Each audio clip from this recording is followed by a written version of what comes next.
Welcome to season 2 of the Devotional Anarchy podcast, previously Revolutionary Rompereglas. I am so excited to embark on this journey with you. But before we kick off season 2, I want to let you know that there are several ways to work with me right now. One of them is my one-on-one mentorship called Devotion that involves teaching you the foundations of radical embodied devotion to your life force so that you can heal intimacy wounds and become the sovereign author of your energy, directing it in alignment with your heart and your sexuality, whether it's in your life, love, or your purposeful work, or all three. I also am offering monthly events that with registration include 1 month free membership in my online somatic healing collective, Revolutionary Rompereglas. And in fact, on February 23rd, I'll be offering a 2-hour workshop about finding that sovereign self inside of your own body, that place in you before the world came at you with its own agenda, conditions, and limitations. And finding that sense of safety within yourself is easier than what you think it may be. It's not like tons of meditation, years of therapy, or, shamanic journeys. It's a simple and accessible inquiry process coupled with directed, compassionate attention and body work that's accessible to everyone and simple to do. So the workshop is called Sanctum, Uncovering the Sovereign Self. The workshop will provide you with a set of repeatable, effective practices to access and hold your inherent wholeness and sovereignty. And that's happening on Wednesday, February 23rd from 5 to 7 p.m. EST. And investment in these critical life tools are $55. The registration link is included in the show notes, and the link to explore what's inside of Revolutionary Rompereglas is also in the show notes. All right. So on to episode 1 of season 2. Whew. I started this podcast it was December of 2020. And so I want to just say happy birthday to myself and to the podcast. But, I've really enjoyed highlighting the work of so many powerful, mostly brown and or queer lineage healers that have had the privilege of, being connected to or working with. And I've also gotten to know some new people and have, made friendships. And so I'm so, so grateful for that. And in that season 1, I mostly took a back seat, highlighting other people. And that felt really right and good to do at the time. And it was about, it was just my speed. And in season 2, I'm taking a deeper step I'm stepping forward and sharing my perspectives on intimacy, attachment, and relationships from an energy-based, right? Energy and body-based anarchist lens. And fuck if that isn't super fucking vulnerable for me, because it involves me talking about experiences and perspectives that, I usually hold private. I have, I do talk about myself quite a bit and my experiences, but this is just a level deeper and involves like stepping forward in a different way. And I've been feeling my fear over the last 2 months as I prepare for this podcast. And I am breathing right now. And it's part of like my 2 words for 2022 are shaboogity, because I plan on having a lot of fun and being in a ton of pleasure. But it's also truth. Truth is my other word, and pleasure is part of my truth. But really what I'm trying to say here is that, I'm stepping forward, and it's part of my vulnerability. My fear is with me right now. I am modeling what I talk about in this moment of recording this. So here I am. So what I first want to say is that energy is how I interact with the world. I'm a feeler, a sensor, and you probably are too. It's most of the people that I work with are the sensitive and deep feelers of the world. And love anarchy is how I approach all of my relationships. And I'll share more about that in the next episode, because it's a lot to get into. And because of how committed I am to it, I want to give it its own space, okay? But I do want to define what an intimacy wound is.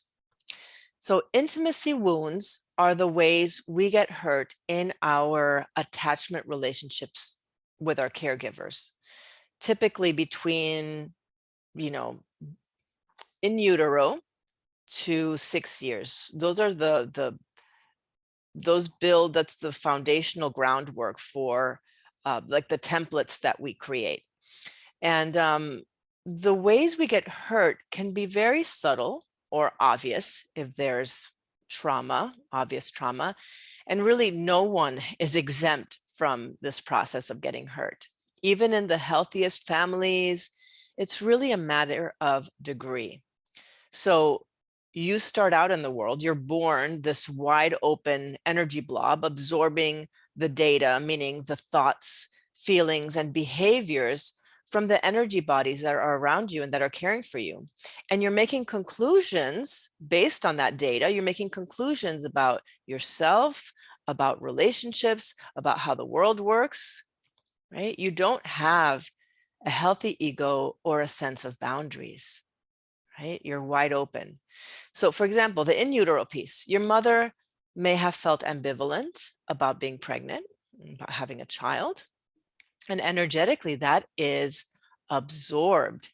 And in your adult life, that can contribute to experiences and feelings of not wanting to be here, not feeling like you matter.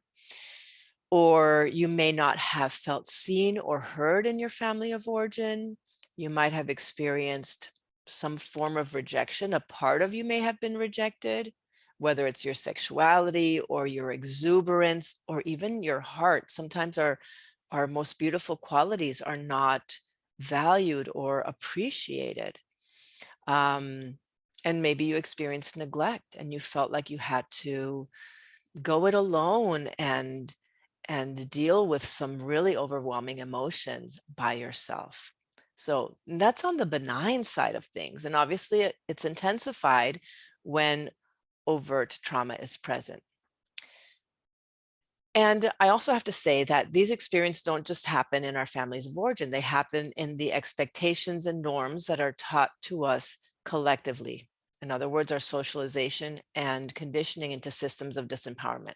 The point is that because your need to belong is so much more important than it's more important to your survival than your authentic expression, right? You cope with these injuries and typically they're repeated, these injuries, and you survive by manipulating your energy body to protect yourself from pain and overwhelm. And rightfully so, right? You do it to survive, and that's an ingenious strategy, right? We don't want to ever make it that wrong. The problem is that because these injuries are repetitive, our coping strategies are repetitive as well. The way we hold our energy bodies becomes repetitive. It structures our bodies, and there's sort of muscle tension that builds around that, almost like scar tissue around a wound, right? And we carry these into our adult relationships. And the problem is, again, that the way that you protected yourself from pain and overwhelm also blocks intimacy and connection in those adult relationships. So these strategies are often distortions through which we relate to everything in our lives, beginning with our relationship to ourselves, parts of ourselves, our partners, our business, spirituality, money, even life itself. So if you've been around me for a while, you know that I did a lot of intimacy healing in my 4-year somatic training. I was trained as a clinical counseling psychologist. I took a break from things. I had some kids.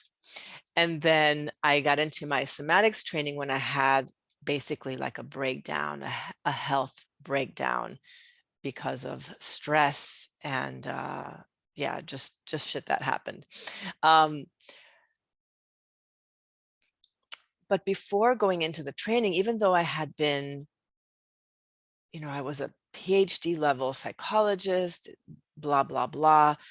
I didn't realize how many blocks I had to intimacy. I had no idea. I was incredibly disconnected from the experiences in my body. I had good enough relationships. I had long-lasting friendships, but there was a much deeper disconnection that I was dealing with. For example, I had to pretend that I wasn't scared because I had to go through experience. I went through experiences in my childhood where I wasn't allowed to be scared, or I was scared and there was nobody around to support me. So I had to hold that fear by myself, and I learned to bury my fear. So I went through life like with this fearlessness, which is, kind of nice, but in terms of like courage, right? But there were ways that I wasn't honoring my fear, and I was getting into situations and into relationships that weren't serving me. There was codependency patterns that ran really, really deep. There was a, a dance of part of me that was codependent and the other part of me that was hyper independent. It was like I had like a crusty outer layer of hyper independence, but when you sort of passed that wall, when you jumped over that wall, it was like a codependent mush. And there was a lot of shadow that I worked through, a lot of decisions that I had made about keeping people away, about withholding love, about not needing anyone, worked through a lot of that.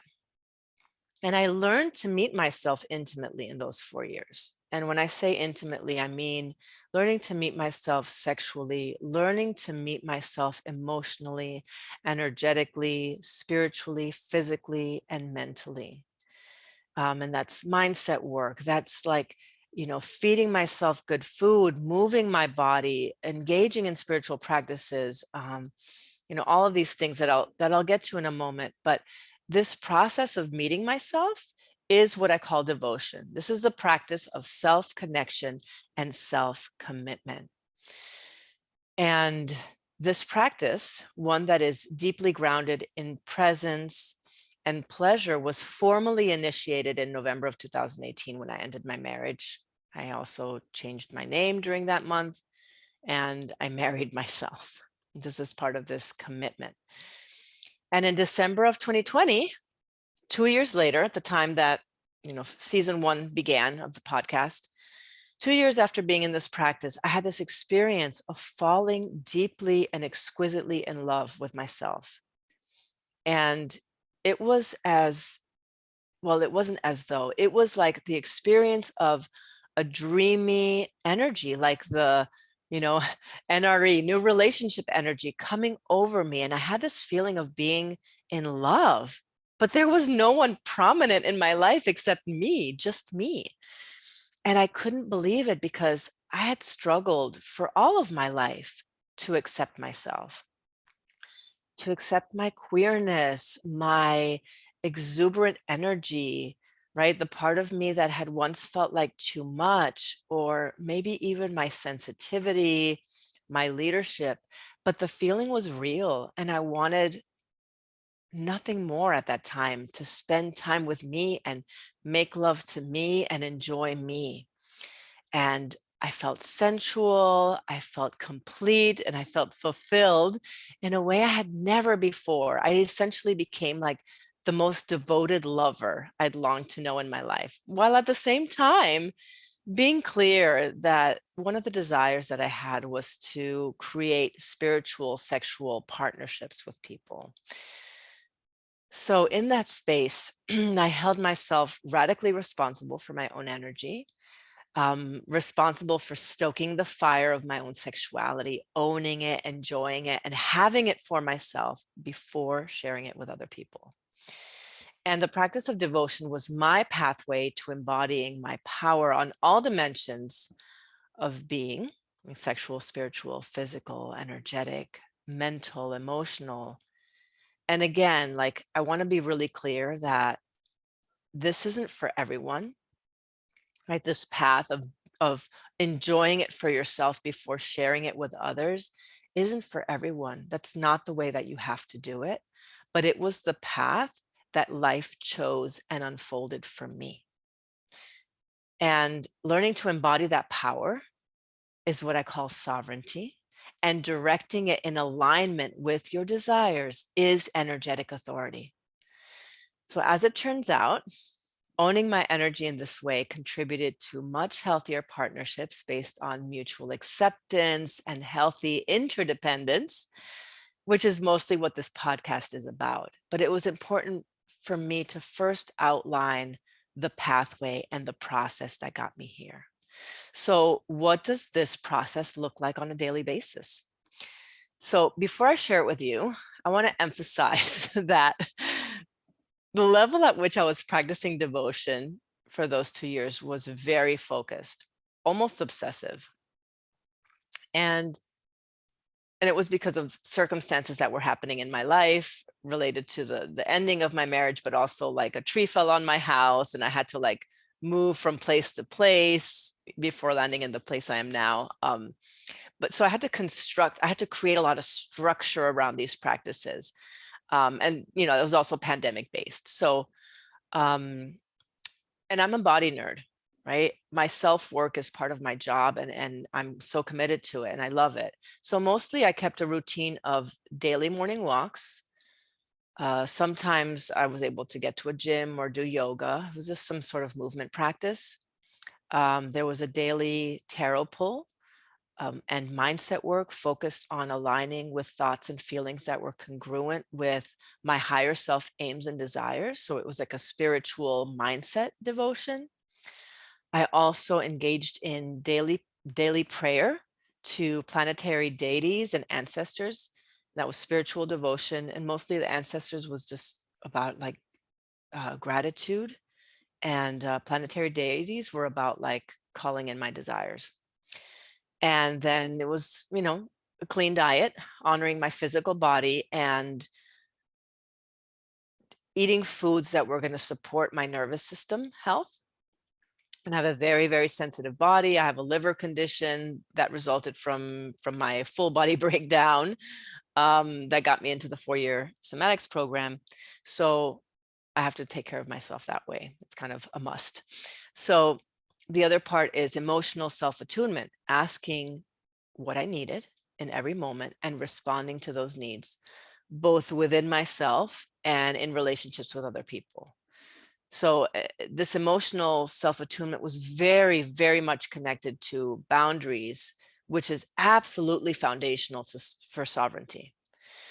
So another part of my devotional practice was daily sensual selfies to connect with my erotic radiance. And I have more to say about that, just because it's like, our culture has such strong ideas about what's beautiful and what's not. And I grew up feeling a lot like the ugly duckling. And so that was a really important part of my practice, is to feel my own, like to really define what beauty is for me, to become the beholder of beauty. So it was also, connecting with my erotic radiance was also dancing. It was a self-pleasure practice. And it was also writing online, sharing on Instagram every day, sharing my vulnerability, sharing my truth as a way to show up in my courage and my vulnerability. So that was an energetic devotion. So that commitment, those devotional practices, as those unfolded, it became more and more difficult to self-betray, which has been so my norm in the past. A lot of it having to do with growing up in the culture of colonialism, which is like the foundation of which is self-betrayal. So the embodied sovereignty and energetic authority that resulted from this practice of devotion was a reclaiming of my energy that had been usurped or that I had disconnected from in the conditioning into systems of colonialism, capitalism, white supremacy, patriarchy, right? So, I just want to pause there for a moment. Reclamation of energy, because when you are a sensitive being, a deep feeler, you are often much more attuned to what's happening outside of yourself. And so there's a way that in being so aware of what's happening outside of yourself, you leave your experience. You leave your experience. So the reclamation was about coming back in and grounding into what is happening in my body right now, and what does my body need in that happening. So I want to add that even though during those 2 years between November of 2018 and December of 2020, even though I wasn't in a sexual partnership during those 2 years, I had tremendous support from friends and several online groups, both paid and free, that I was able to be witnessed in. That was critical. So relationships are still so much part of this experience. This is not about like doing it alone. So that's the process of devotion that I wanted to share with you. And I am so excited to enter into this season, and scared shitless, I want to add. I'm still breathing, still scared. And there's going to be a lot of entertaining storytelling, relationship storytelling, as well as interviews with some really fascinating people offering revolutionary and healing perspectives on intimacy, sexuality, and spirituality, and erotic life force energy. As part of season 2, I plan on doing a series where I outline in more detail the 5 typical strategies that we use to block intimacy. And that we use them unconsciously, but hoping that in doing this series, it will help you become more aware of how that's playing out in your relationships and in your work, because that shit shows up everywhere. And I just plan to offer you as much value as possible. So I'm so excited for that. Stay tuned, sovereigns.